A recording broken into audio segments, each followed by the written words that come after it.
say down in New Zealand. Good day, ladies and gentlemen. Rob Beach from Beach's Motorcycle Adventures. And since we are under lockdown with coronavirus 19, we're turning our motorcycle adventures into audio adventures and coming to you with this podcast from beautiful Grand Island, New York on the Niagara River. And with us today, we've got Mike Knott from Thunder Bay, Ontario, up in the Great White North. Hi, Mikey. Hey, Rob. How's it going tonight? Excellent. How's it going with you, sir? Not too bad. I'm just sitting here enjoying. I made myself a Jager shake. So a Jager shake is Jagermeister, Bailey's, and root beer schnapps. And you have to shake it on ice. I can't stress that enough. You have to shake it on ice and it becomes a Jager shake and quite delicious.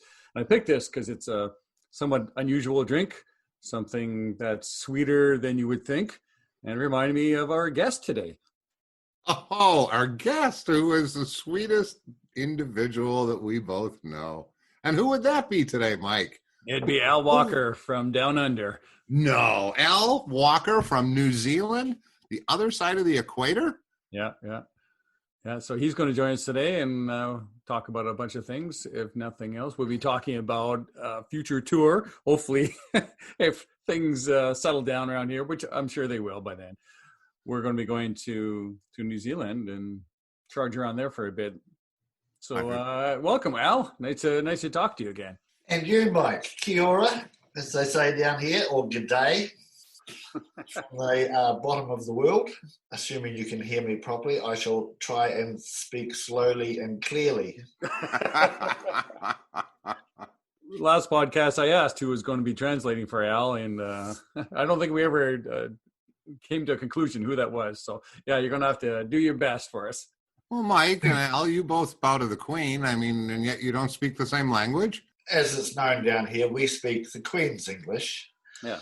Otherwise known, what we like to say, too, is we pronounce the words as they're spelt, unlike what they do in some other parts of the world. But anyways. Yes, and we spell them often in a different way as well. But, yeah, that's quibbling. Anyway, welcome to the bottom of the world. You're in the Great White North, as I say. We're down in the bottom corner. I'm calling in from 45 degrees south. I don't know what you'd be a whole lot more than that north, I presume. Being at the other side, we're now heading into our winter. Looking very much forward to the summer. Well, I can tell you, Al, the summer is great. Our days are getting longer. The sun is setting directly across the river from my office window right now. I was out for my first street bike ride in a zillion years in Western New York. Today, we put a couple 100 miles on the bike. The experience was interesting because the motorcycle that I'm riding here is one that has been in the family forever, and I've been riding it since I was, I think, 18 years old. And it's been out of the house and out of the shop for a while with some other people, but it worked its way back here. So I'm riding around on an old R90. It's an interesting ride. But the funny thing was, as I was getting dressed and putting all the gear on, most of the gear that I have here is the castaways from Europe that I brought back and sort of accumulated here. So it's all very, very well worn. And I put on all of this well-worn gear and got on a bike with 120,000 miles on it. And I thought, I'm well-worn too. This is bad news. So that was my experience today. I figured that everything just kind of completed. Old bike, old guy, old suit. Perfect. Yeah, there is truth to that. It sounds like you have both been well run in. And I'm waiting to get my old R90 back on the road. Hopefully this year. It's been off the road for 10 years. Yeah. There's a good winter project for you. There's been a lot of projects that we've been doing that have been on the back burner for quite a while.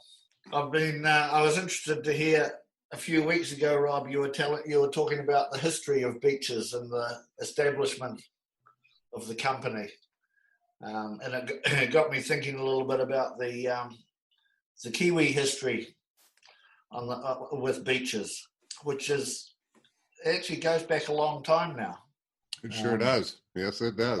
I met you and Bob, I think it was in the late 80s, when you were down scoping out New Zealand as to whether it was a worthwhile destination. Thankfully, he had the good taste to decide that it was. And then I believe the first beaches tour in New Zealand was in 1989. And while I wasn't a part of that, I did join the tour overnight somewhere and actually rode. The only time I ever got to ride with Bob was that day. And I rode up to the Lewis Pass with him before I had a real job back then, and I had to turn around and go back to Dunedin to work. And that was the only time I got to ride with him. And then the tours were established. And it was big news back in New Zealand in the day when I remember the first tour that went to Larnett's Castle, even the newspaper came out to make a report on it about all these crazy people on motorcycles. Remember that? Yep, I sure do. And then Bob stopped coming. Rob, you ran the tours for the next 5 years or so. And I remember meeting up with you in Dunedin, and actually that was the first time I rode with you, just for half a day. And I still remember I made a very silly mistake in that I overtook you at one stage. And all of a sudden realised, that might not have been a very good move. And I was swiftly retaken, peeled off, and went home after a while. Things have changed now, and now in our rides together, sometimes Rob even lets me go ahead. And sometimes I even sit on the back of your bike. That's true. I've sat on the back of yours, sound asleep also, as I remember. Yes, for a good 45 minutes. Through the Dolomites, no less. God.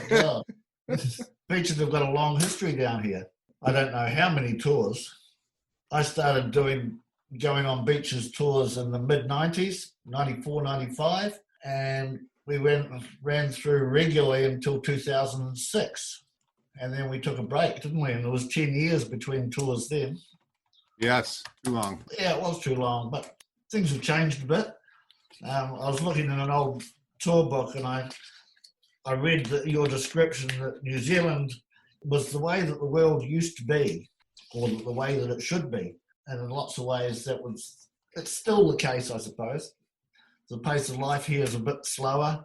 The riding, the roads are quieter.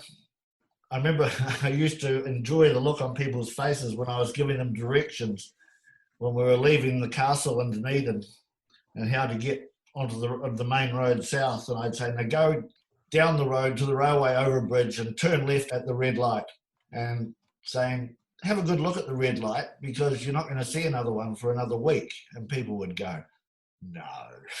It was all fairly gentle back then. Things have changed, of course. New Zealand has been discovered. Back in those days, tourism was in its infancy, and most people that came here didn't travel independently. They took trains or buses or rode motorcycles. The tourist numbers up until now are practically the same as our population, which is almost 5 million. And the roads were becoming very busy. I'm actually looking forward to next summer when the roads are going to be quiet. And I think I'll go for a ride, and I might just find that things were like they were back then. Yeah, I discovered that today as we were riding around, that there is not nearly as much traffic as there was normally, and didn't see a police officer all day long, which was quite nice. History-wise, Al, I just checked it out. We've done 77 tours of New Zealand. Coincidentally, sir, you've done 77 tours with us, not all in New Zealand. How about that? How about that? Yeah, well, that's a few miles. Yes, it is when you start to figure it out. In a few weeks on the road with people, and that's one of the amusing things when you see somebody that's talking about having traveled on a motorcycle for a year or two or three, and we start to add up our tour numbers and tour weeks and think, wow, so have we. I mean, the attraction of New Zealand for you guys, obviously it's your off season. It's an alternative. I think when people get here, I mean, you come down, in your winter. I think when people get here, they're usually pleasantly surprised about the country and the people and the riding. for those who are unfamiliar, and I know some people in America are a wee bit geographically challenged, there's two main islands in New Zealand, and actually each island is so different. It's like two different countries. I live in the south of the South Island, which is slightly larger than the north, and has about maybe 20% of the population. So it's always the quieter option. The range of roads, the South Island was listed in the Lonely Planet as one of the great motorcycle rides of the world, which I sort of agree with. Although I think actually the North Island has just as good a riding in a different way. Many of our tours were a 2-week tour just of the South Island, which were hugely popular. And there's a 3-week tour, the Grand Tour, which takes in North Island as well. I think that the North Island offers an interesting variety of roads, and because the population's higher, there are more roads on the North Island. A tour that goes from the North Island to the South Island is one that does New Zealand the proper way. North to the south, yes, I agree. So the last couple of tours that we've done were 3-week tours, and they started in Auckland, which is our largest city. And in fact, Auckland has about well over a quarter of the whole country's population. Is known as the City of Sails. Have I even mentioned that sailing cup? It's called the America's Cup. The America's Cup. You're going to bring that up now. I mean, here we are sitting here having a nice conversation, Al, and you want to bring up something that is, I don't know. Actually, I'm surprised it took him this long. Oh, so, you don't get started. Well, I'll tell you what. Where is the America's Cup now, Al? It's in Auckland. In Auckland. New Zealand is one of very few countries to have taken the America's Cup out of America, and it's the only country that's won the America's Cup twice. Did you guys did you have a proper pirate's flag hoisted on that boat? Pirate's flag? You must have stole it. It didn't matter. Pardon me? You must have stole it. Oh, I'll get over it. Next time you come to Auckland, I think we'll go sailing on the harbour where they will be hosting the next America's Cup. Is up in the air, of course, but it's due to be held next summer here. We'll see what happens with that. Indeed. One of the prerequisites for sailing, of course, is wind. The weather in New Zealand is probably one of the more challenging parts of actually riding. There's a well-known song by a well-known Kiwi group, Crowded House, called 4 Seasons in One Day, which is quite common. The weather can be challenging, and from the wind aspect, and it certainly can blow. Some of the strongest winds I've ever ridden in have been here. Do you remember that ride to Middlemarch one day, Rob? Yes, sir, I do. It's one of 4 that's kind of burned into my memory. It was amusing. It was amusing. It was slightly scary. I know the tour members found it scary. The only other place I've found that has winds like that was actually in the Adriatic in Croatia. Yes, that was another ride that we had together that was slightly scary. I had trouble keeping the van on the road that day. There's the wind and there's the rain. Some parts of New Zealand, the annual rainfall that we travel to in Milford Sound, the annual rainfall there is 9 meters. Can you convert that to those of us that actually don't use metric? 30 feet. Of rain. Rain. Per Al, I don't know about you, but I find that pretty amazing that some people still don't use the metric system. Well, I wasn't going to make an issue of that, Mike, but I agree. So I was looking just at Google Maps of the 2 islands there, and the South Island, from Google Maps anyways, it looks like it's fair amount more mountainous. Is that accurate? Yes, there's the Southern Alps run pretty well the length of the South Island. And they're a chain of mountains. Some of them are fairly significant mountains. Mount Cook is our highest mountain. It's only 13,000 feet, I think, maybe a little bit less. But it's a serious mountain, and that's actually where Ed Hillary did all his practicing before he went off to the Himalayas. Oh, okay. You'll know Hillary, Mike, I'm sure. Yep, for sure. They make a natural barrier up the length of the South Island. And on the western side, the west coast, which is also known as the wet coast because the predominant wind comes in there, that's where you get the rainfall. Another geographic point, you've got Mount Cook at over 13,000 feet. To some Americans, they're going to say, well, that's not so impressive. But how far away is that from sea level? 30 miles? Or in your money, about 15 miles. 15 miles. So from 0 to 13,000 feet in 15 miles. And that's quite significant. Yeah, for sure. Because when we're talking about the higher mountains, the Rockies, for instance, the base on those is 6,000 feet high. Yes, understood. It's a long, skinny nation. In fact, wherever you are in New Zealand, you're never more than 70 or 80 miles from the beach, whichever coast. It's very much island nations. And that's part of the reason for the variability of the weather, I suppose.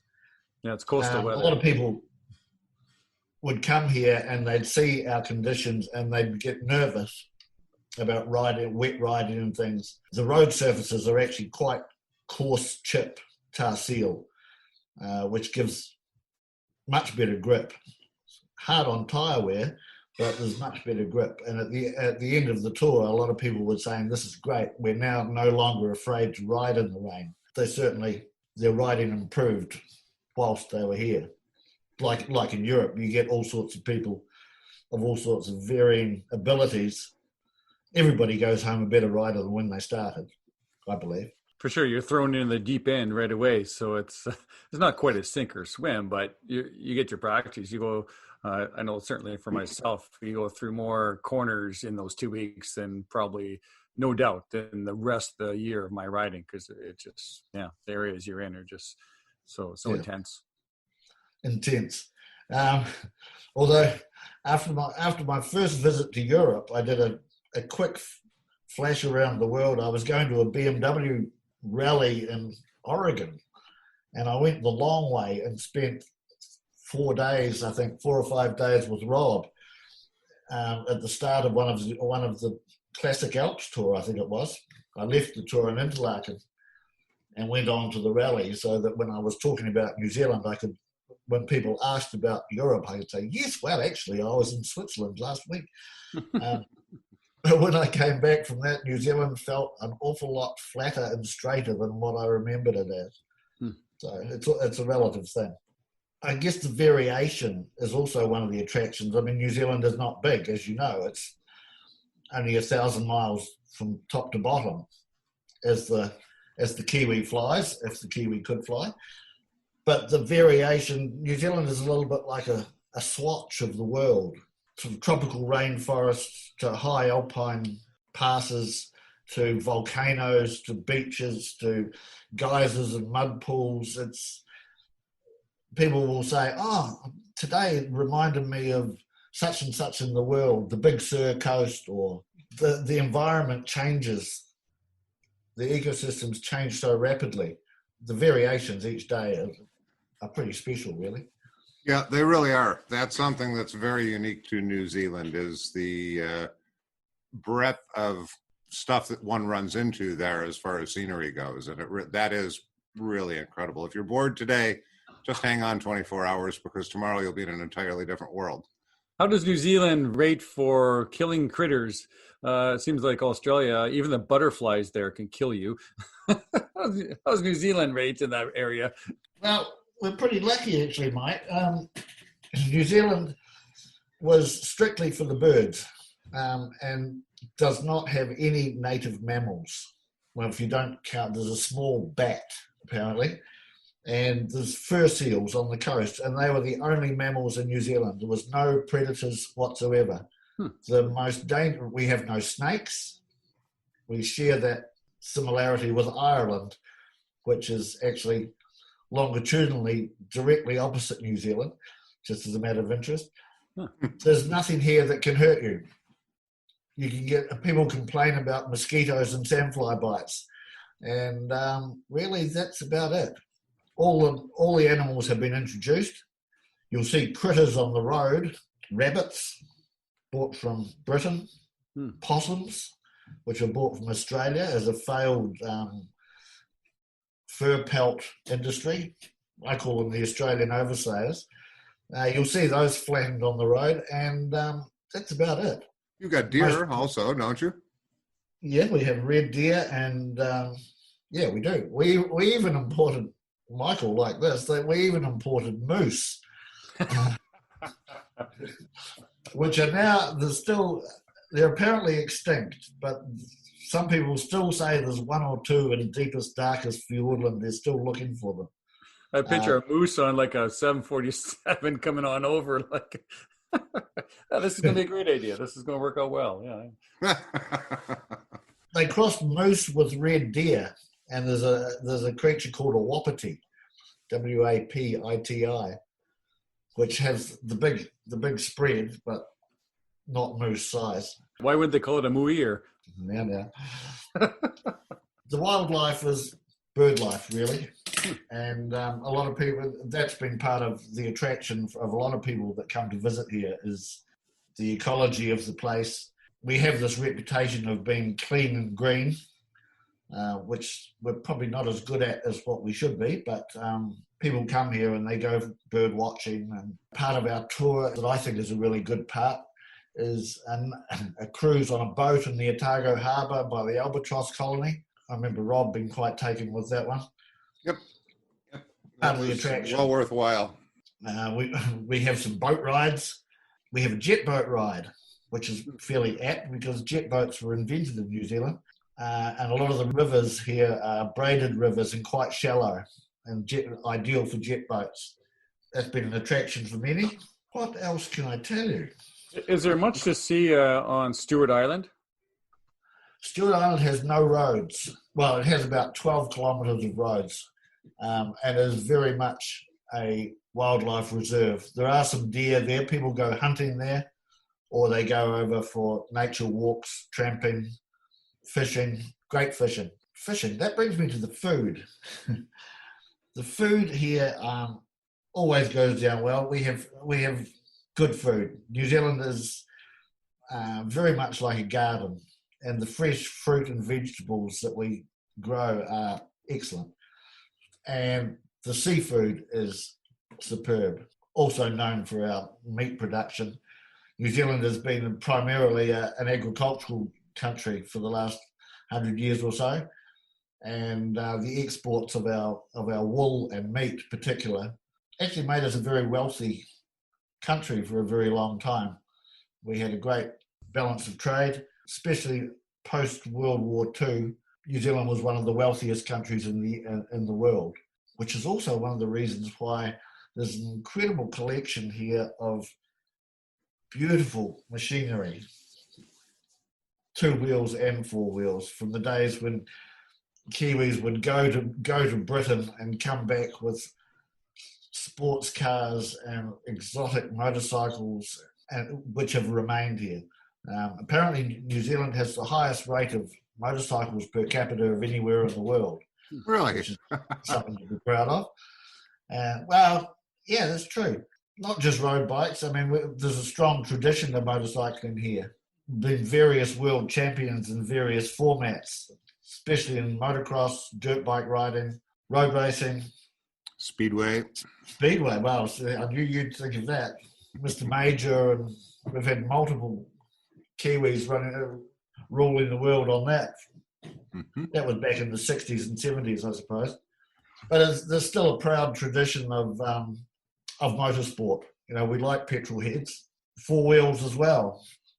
People, names like McLaren was actually Bruce McLaren from Auckland. I was interested to see him pop up on the Ferrari versus Ford movie, which I guess you saw. Not yet. Nope. Oh, nope. yeah. I thought you'd be into that one. Oh, I am. It's coming, but it hasn't come up on my screen yet. Yeah, I haven't Right. seen that yet either. One of these days, for sure. Yeah. So motorsport is, that's what I was saying. The number of those old vehicles. I remember one tour we were in Nelson, and they had an international Vincent rally going on, and there were 80 Vincents in town that weekend, and there was a vintage and veteran rally, and there were 400 old bikes. I said, "I know this is pretty normal, you know." I was out at Host Pass once, hanging out in the parking lot, coming up to the gas pump there at the only gas pump there is a boat tail Bugatti. Not a replica, but a proper boat tail Bugatti. So I've got to go over and talk to this guy, and it's indeed supercharged and all original. And he and his wife had a single suitcase on the luggage rack on the back of their boat tail Bugatti, and they were traveling from England. They had driven that thing from England down and finally put it on a boat to New Zealand. They were doing a complete circumnavigation of New Zealand to take it back up to Auckland, where there was a guy who was the best Bugatti restorer in the entire world, who was going to do a top-to-bottom restoration of the car after they got done with their 20-some-odd thousand-mile trip in this $1 million car. And that's not really that unusual in Europe, is it, Rob? We would see the vintage car rallies where it's not a rally for a day. They're going to be driving around for 2 weeks with their luggage in the back of the car. You seem to see that lots, not in other places other than North America. I don't see that in Canada, and I've never seen it in America so much. Not that it never happens, but over there they seem to get these old cars and they use them, they drive them, they really enjoy them. Yep. Exactly. It's not simply a showpiece, but they're out on the road. And that's one of the things that I remember so fondly about many of the trips to New Zealand, was having the opportunity to see all sorts of stuff, motorcycles and cars racing, that you just don't see anywhere else except sitting in an auction house or a museum in North America. And in New Zealand, they're out there just howling around and making noise and getting really serious about speed. And that's just cool. It's really good. I took a tour in Auckland once. On the first day, I took them out to Pukekohe. There was an international classic meeting on. I said, there's some bike racing. Do you want to go out and see some bike racing? I went, oh, yeah, okay.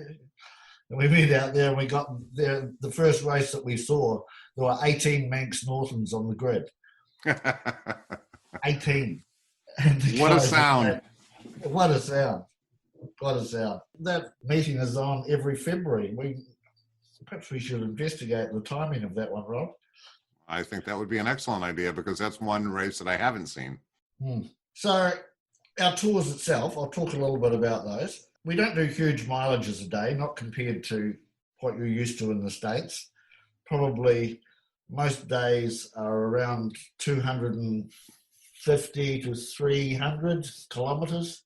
In the Alps, as I remember, the average speed for most people would be around 50 kilometres an hour for a day, and that's doing quite well. The roads here are a little bit more open. Higher cruising speeds are possible, but you'd still probably only average about 80. It's not a high-speed destination. Would you agree with that? Mm-hmm. Yep. 80 to 100K an hour, different places, depending on where you are and how much. 100 kilometres is the open road limit. Right. 50 kilometres in town. We'll call that 60 miles an hour and 30 for you. Most of it is open country, small towns. We avoid the cities, of course. Well, you've only got 3 or 4 of them, don't you? Well, yeah, I suppose. Yeah.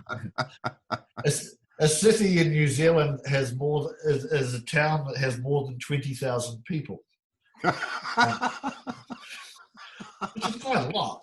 It sure is.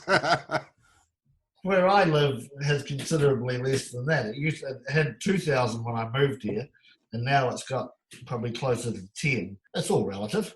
Open road riding through a variety of terrains. The tour starts in Auckland, as I said, the city of sails. And then we head head to the country and we go down around the Coromandel Peninsula, which is probably has more corners per kilometre than anywhere in the country.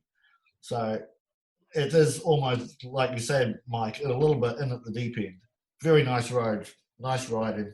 And then we head down into Rotorua, which is the head of the centre of geothermal geysers, bubbling mud pools, sulphurous. I call it Stink City because I just can't get used to that smell, but I guess you would if you lived there. Down into the middle of the North Island, which is just high by our standards, volcanic plateau, active volcanoes. Again, good riding. We go off to the east coast, out to Hawke's Bay, and one of the features of our tours for many years, we have farm stays. The tour splits up and 2 or 3 or 4 go to stay on a farm in the farmhouse with the family.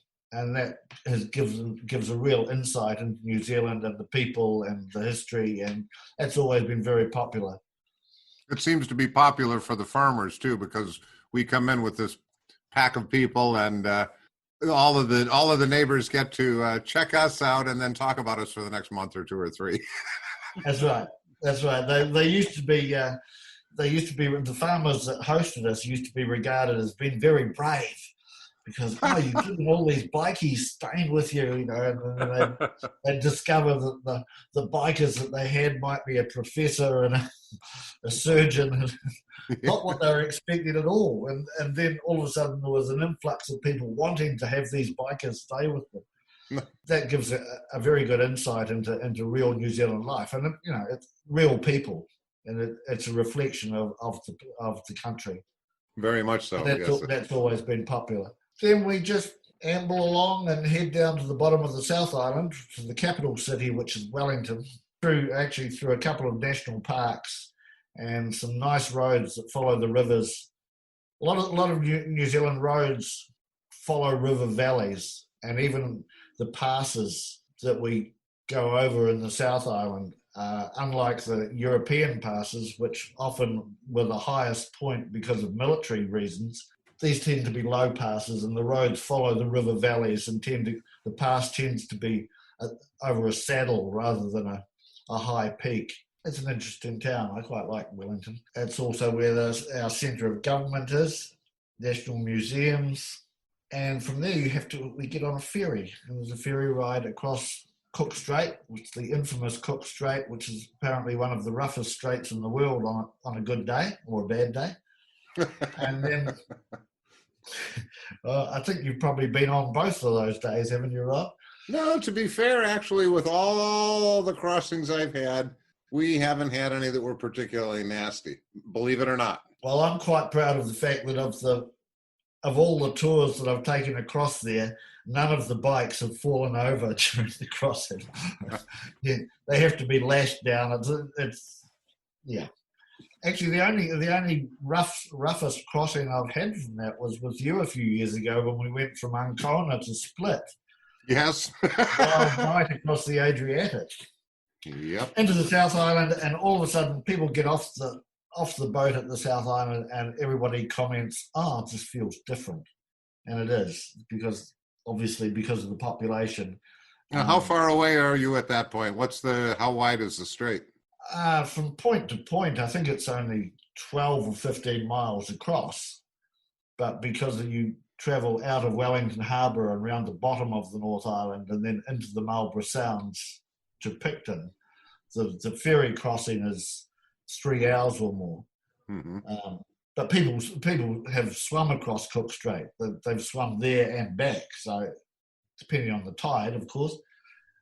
But because it is so narrow, that's why you get such huge seas, because you go through the Cook Strait between the North and the South Island, and you're crossing from the South Pacific Ocean into the Tasman Sea, which are two very different animals, and with different ocean floor depths, which makes a big difference, of course.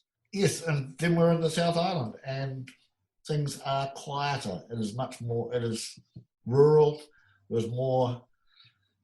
I think there's 17 national parks in New Zealand, and 14 of them are in the South Island.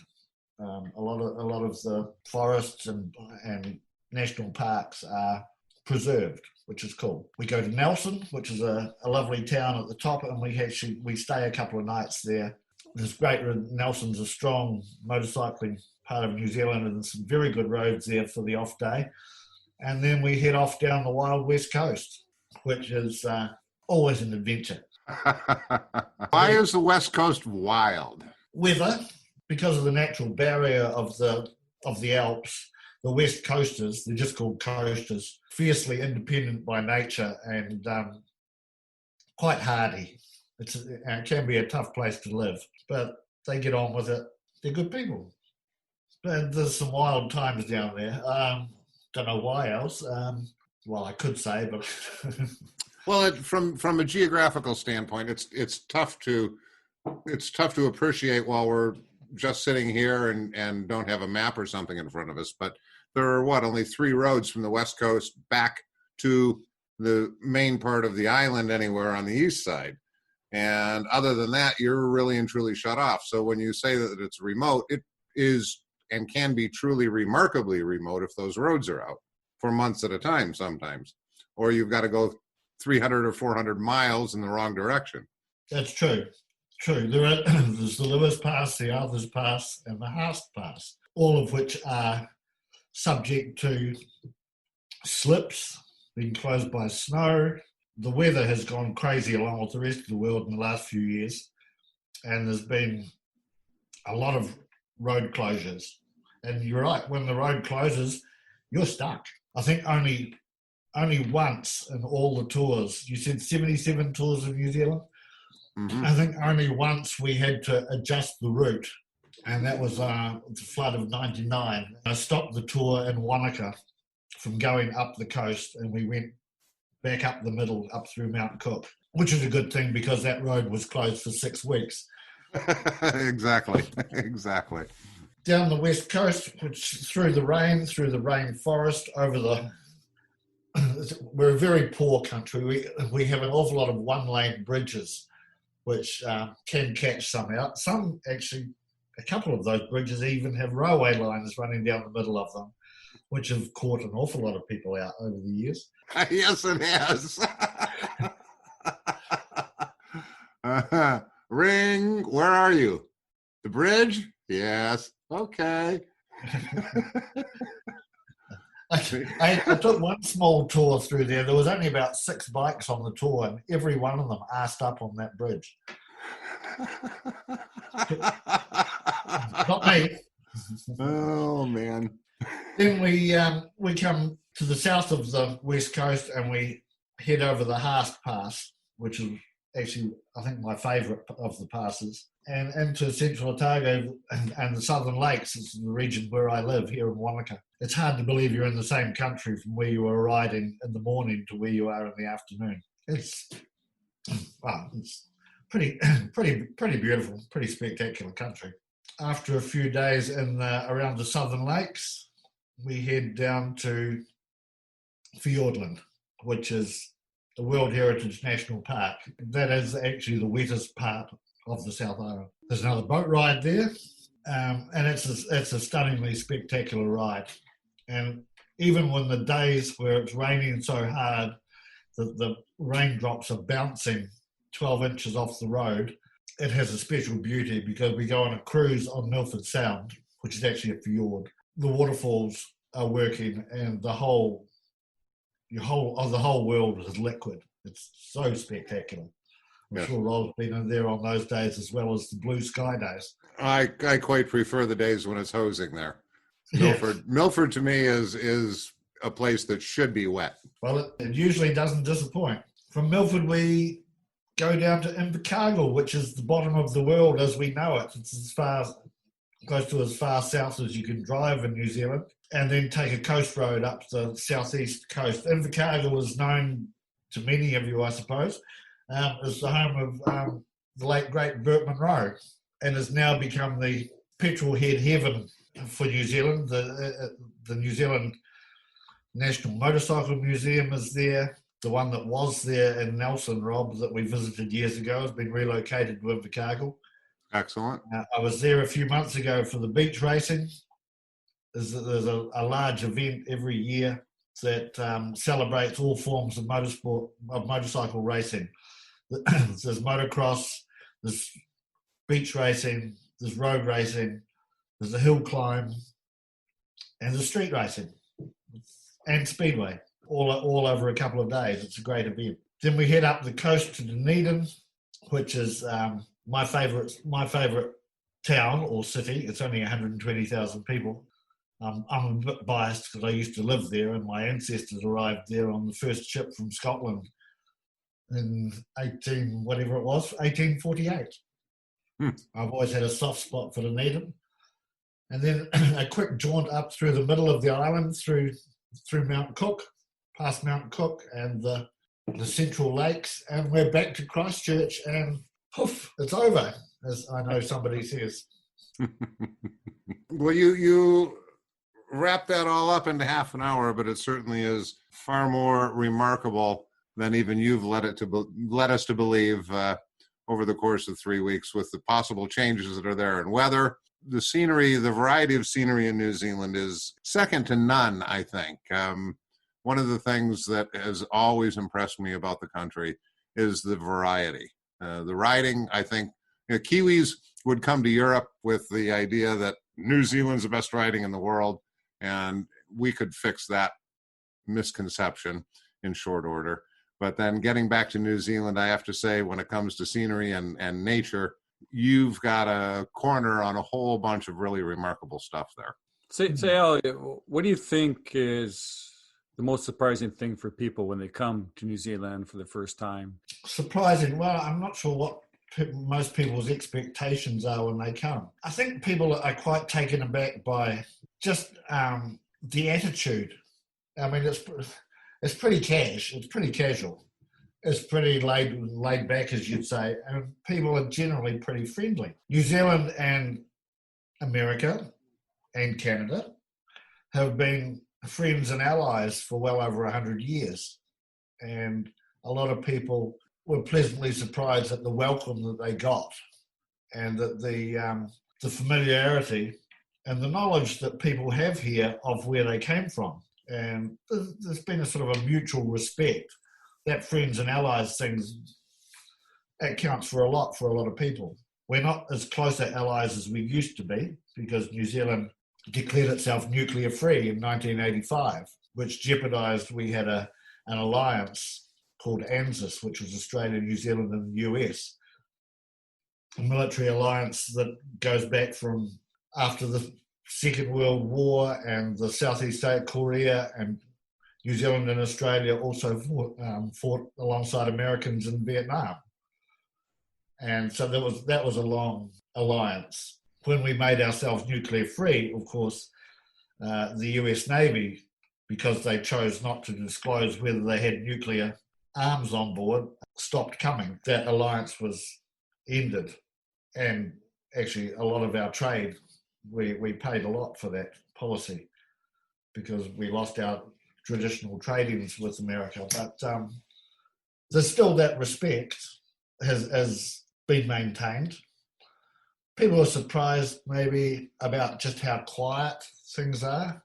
And like Rob said, maybe shades of the way that the world used to be. People actually seem to take more time to become friendly and sit down. And of course, motorcycles are part of that attraction.